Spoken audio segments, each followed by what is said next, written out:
രാത്രിയിൽ ഷാമിലത ഫ്ലൈറ്റിൽ കയറിയിരിക്കുകയാണ്. എന്തെന്നില്ലാത്ത മനസ്സിന് വല്ലാത്ത പ്രയാസം, വിഷമം. റബ്ബേ, അല്ലാ, നിരപരാധിയാണ് ഞാനൊരിക്കലും ബുഷിയെ കുറ്റപ്പെടുത്തുവാൻ വേണ്ടി ഞാൻ ശ്രമിച്ചതല്ല.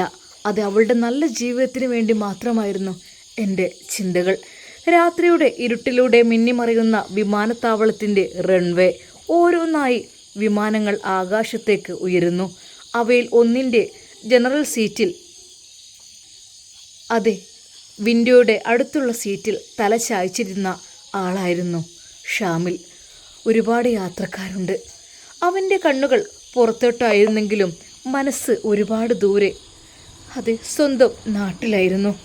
വിമാനത്തിൻ്റെ എഞ്ചിനുകൾ ഗർജിക്കാൻ തുടങ്ങിയിട്ടും അവനത് കേൾക്കുന്നില്ല. അവൻ്റെ ഉള്ളിൽ മുഴങ്ങിയത് ബുഷിയുടെ ശബ്ദം മാത്രമായിരുന്നു. ഷാമിൽ, അതെ, എൻ്റെ ഭർത്താവിന് ഒന്നും കഴിയില്ല. അതെ, അവളുടെ ആ വാക്കുകൾ വീണ്ടും വീണ്ടും അവൻ്റെ മനസ്സിൽ മുഴങ്ങിക്കൊണ്ടിരുന്നു. ഷാമിൽ പതുക്കെ കണ്ണുകൾ അടച്ചു. ബുഷി, നമുക്ക് എന്താ ചെയ്യാം? അവനോട് പറഞ്ഞ ആ വാക്കുകൾ വീണ്ടും അവൻ്റെ മനസ്സിൽ എങ്ങനെ മുഴങ്ങിക്കൊണ്ടിരുന്നു. ബുഷി, നീ സന്തോഷത്തോടെ ജീവിക്കണം നിൻ്റെ ഭർത്താവിൻ്റെ കൂടെ എന്നായിരുന്നു അവൻ അപ്പോഴും പറഞ്ഞത്. പക്ഷേ എന്തെന്നറിയില്ല, എല്ലാവരും എന്നെയാണ് തെറ്റുകാരനാക്കിയത്. ബുഷിയുടെ ഉമ്മയും വീട്ടുകാരും ആരും എൻ്റെ വാക്ക് കേട്ടില്ല. സിനാൻ പറഞ്ഞ കള്ളത്തരങ്ങളെല്ലാം അവർ സത്യമാണെന്ന് കരുതി. അവൻ്റെ കണ്ണുകളിൽ വെള്ളം നിറഞ്ഞു. അതെ, ഉമ്മ പറഞ്ഞ വാക്കുകൾ. സിനാൻ അവനല്ല, നീയാണ്. നീ എൻ്റെ മകളെ ചതിക്കാനാണ് ശ്രമിച്ചത്. സിനാൻ നല്ലവനാണ്. ഞങ്ങളുടെ കാര്യത്തിലൊക്കെ അവൻ ഇടപഴകുന്നുണ്ട്. അതെ, നീ ഒരിക്കൽ പോലും എൻ്റെ മോളെ ഇനി കണ്ടുപോകരുത്. എനിക്കത് പൊരുത്തമില്ല. ഉമ്മയുടെ ആ ഒരു വാക്കുകൾ വീണ്ടും ഷാമിലിൻ്റെ മനസ്സിൽ പതിഞ്ഞു. പക്ഷേ ഇന്ന് ഞാൻ കുറ്റവാളിയാണ്. എന്തൊക്കെ തന്നെയായാലും ഞാനാണ് കുറ്റവാളി.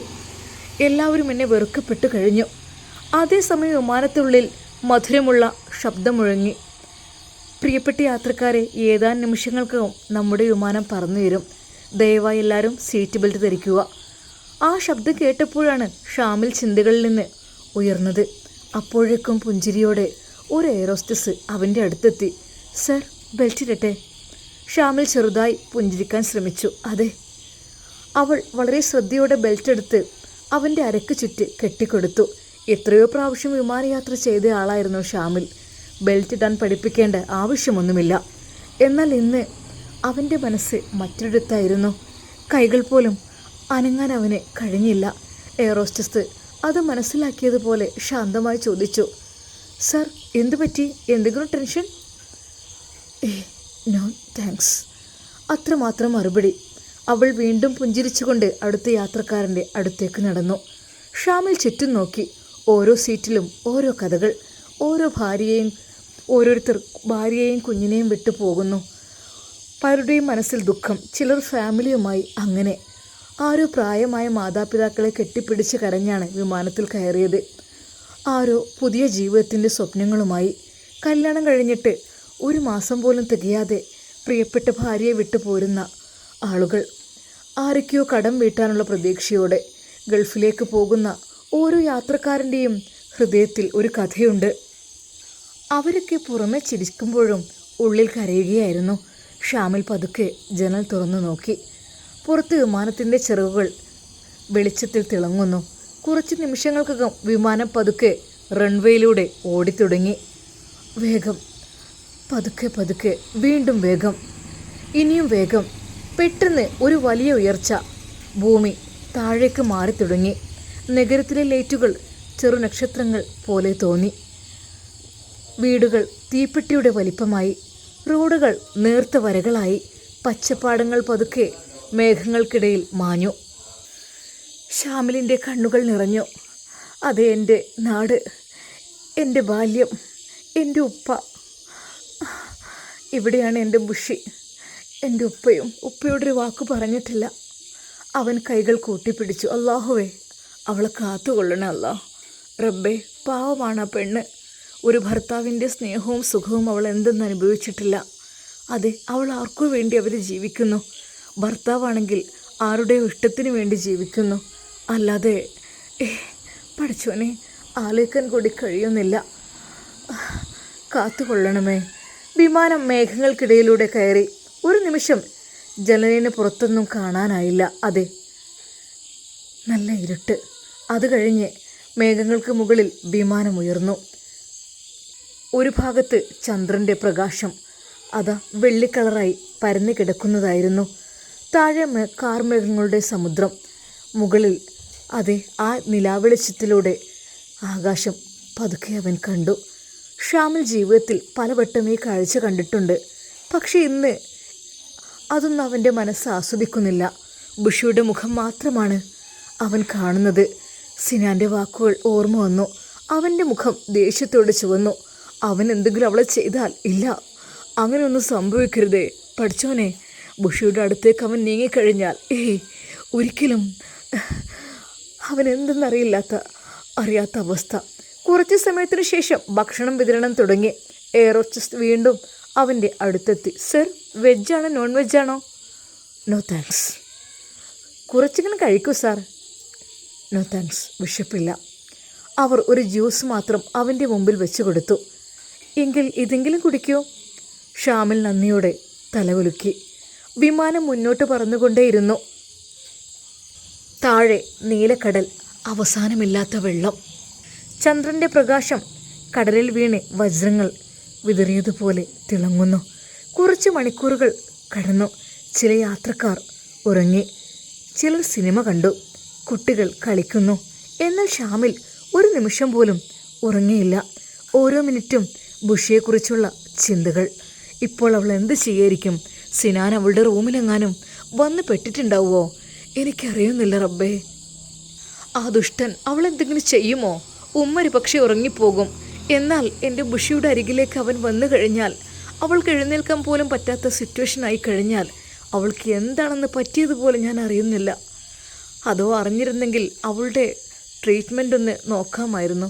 പക്ഷെ അറിയില്ലല്ലോ. ഡോക്ടർ തന്നെ കള്ളന്മാരായി കഴിഞ്ഞാൽ പിന്നെ പറഞ്ഞിട്ട് കാര്യമില്ലല്ലോ. അവൾ സിനാനെ കാണുമ്പോൾ പേടിച്ച് കരയുന്നുണ്ടാവുമോ? സിനാൻ അവളുടെ അടുത്ത് എത്തിയോ? അവൻ്റെ നെഞ്ചിടിപ്പ് കൂടിക്കൊണ്ടിരുന്നു. 5 മണിക്കൂർ പിന്നിട്ടു. വീണ്ടും അനൗൺസ്മെൻറ്റ് മുഴങ്ങി. പ്രിയപ്പെട്ട യാത്രക്കാരെ, ഏതാനും മിനിറ്റുകൾക്കകം നമ്മുടെ വിമാനം അറേബ്യയിലെ വിമാനത്താവളത്തിൽ ഇറങ്ങുന്നതാണ്. എല്ലാവരും സീറ്റ് ബെൽറ്റ് ധരിക്കുക. ഷാമിൽ ജനാലയിലൂടെ പുറത്തേക്ക് നോക്കി. അതാ മേഘങ്ങൾ മാറി. താഴെ വിശാലമായ മരുഭൂമി, സ്വർണ്ണ നിറമുള്ള മൺകുന്നുകൾ, നീണ്ട ഹൈവേകൾ, വലിയ നഗരങ്ങൾ, ഉയരമുള്ള കെട്ടിടങ്ങൾ. മരുഭൂമിയുടെ നടുവിൽ മനുഷ്യർ പണിത മറ്റൊരു ലോകം. വിമാനം പതുക്കെ താഴ്ന്നു. റൺവേ അടുത്തടുത്തായി വന്നു.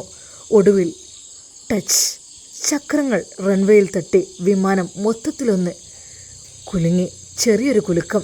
യാത്രക്കാർ ഒരുമിച്ച് ആശ്വാസനിശ്വാസം വിട്ടു.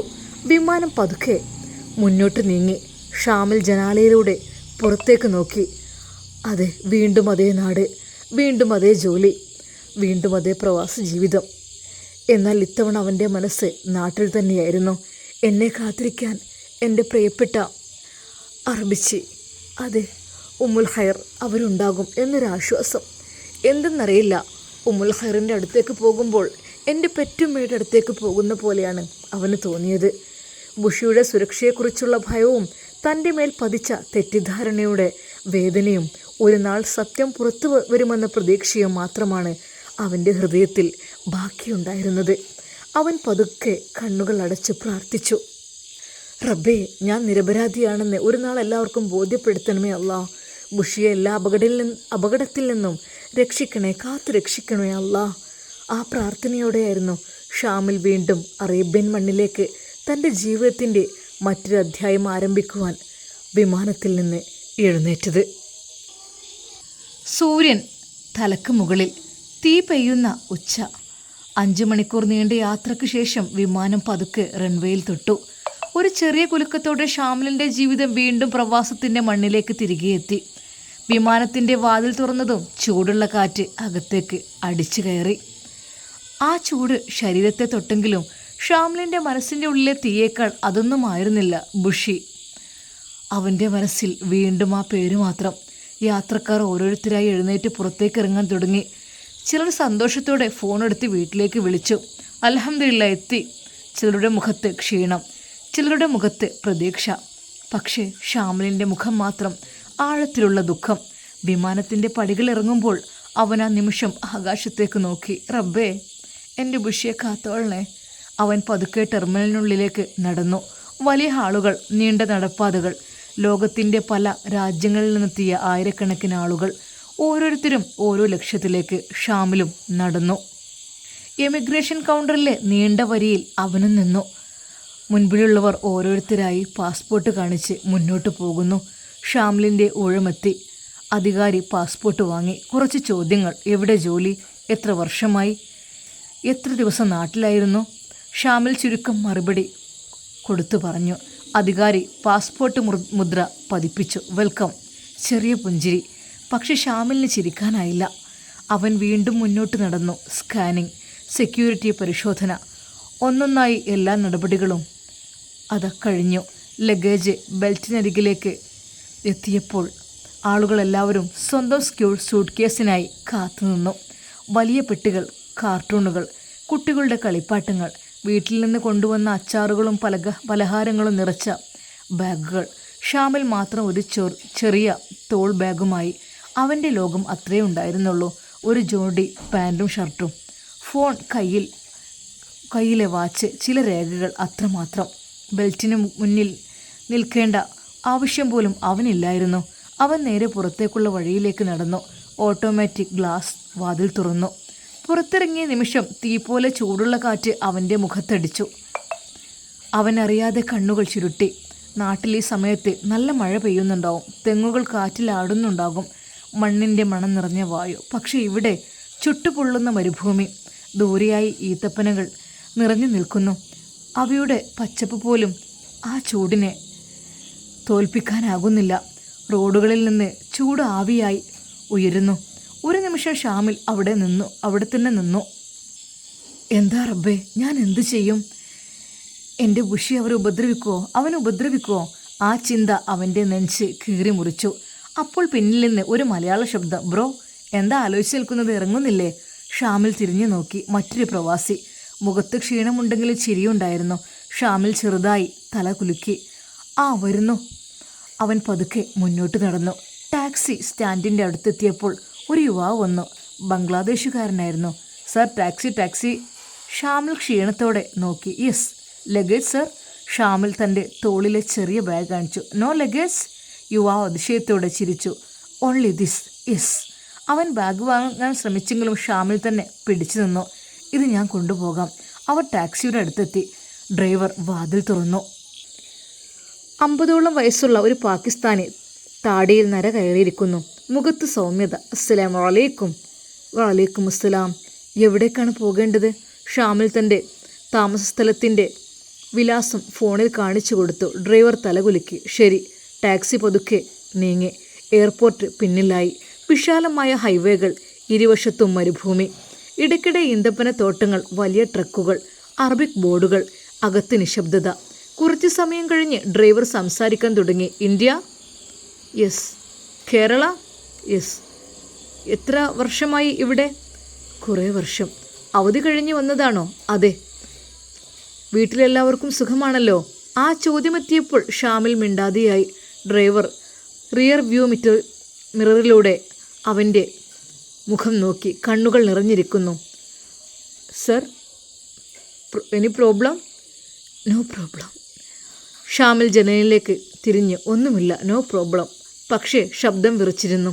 ഡ്രൈവർ കൂടുതലൊന്നും ചോദിച്ചില്ല. അവൻ റേഡിയോയുടെ ശബ്ദം കുറച്ചു. ടാക്സിക്കുള്ളിൽ വീണ്ടും നിശബ്ദത. പുറത്ത് തീപോലെ ചൂട്. അകത്ത് മരവിച്ച മനസ്സ്.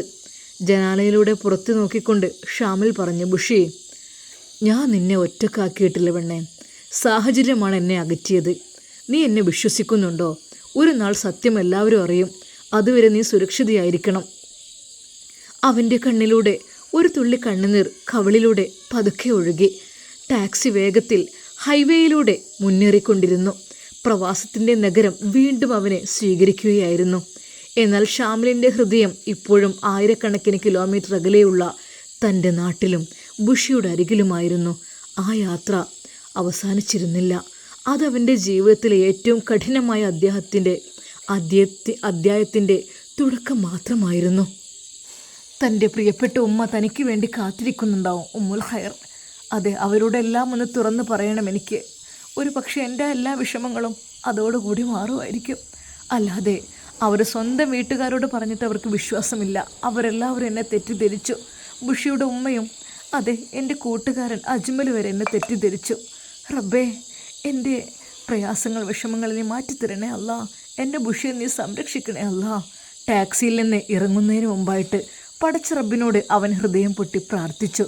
എന്നാൽ ആ വഴി കാണിച്ചു കൊടുത്തപ്പോൾ ഇതുവഴി അതെ, തൻ്റെ പ്രിയപ്പെട്ട ഉമ്മുൽ ഖൈർ അവരുടെ അടുത്തേക്കാണ് പോകുന്നത്. ഉമ്മുൽ ഖൈർ ഉമ്മ അവിടെ ഉണ്ടാകില്ലേ?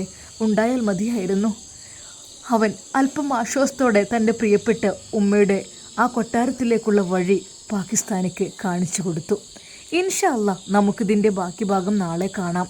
അതുവരേക്കും എല്ലാവർക്കും അസ്സലാമു അലൈക്കും വറഹ്മത്തുള്ളാഹി തആല വബറകാതുഹു.